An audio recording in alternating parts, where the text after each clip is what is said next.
And actually, some of the most recent research is saying our brains are starting to go the other way. So I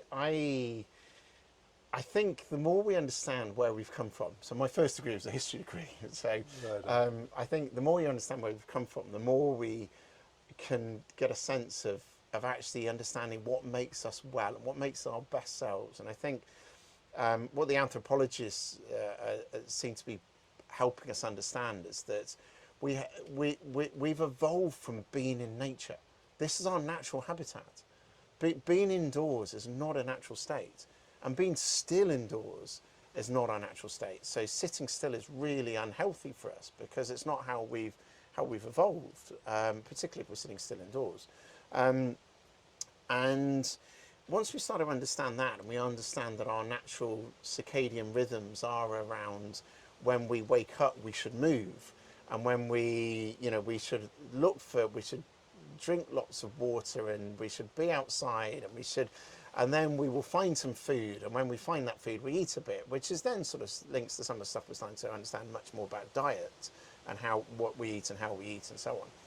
And then we start to understand that actually, as hunter-gatherers, we used to move on average about 20 kilometres a day.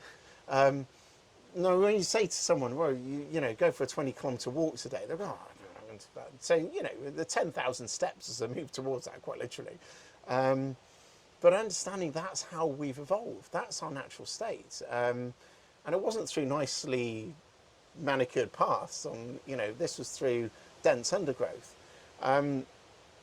When we start to examine some of the brain development, when we were moving that much, our brains were developed at their fastest. And actually, some of the most recent research is saying our brains are starting to go the other way. I suspect partially around movement, but also partially around addiction to screens and smartphone technology and so on. We're starting to understand our attention span is falling. It's the first time in human history our attention span appears to be falling, which is both worrying but fascinating, but also an opportunity, because we go, oh, now we can see something's not working. There's some energy we can apply to doing something even better.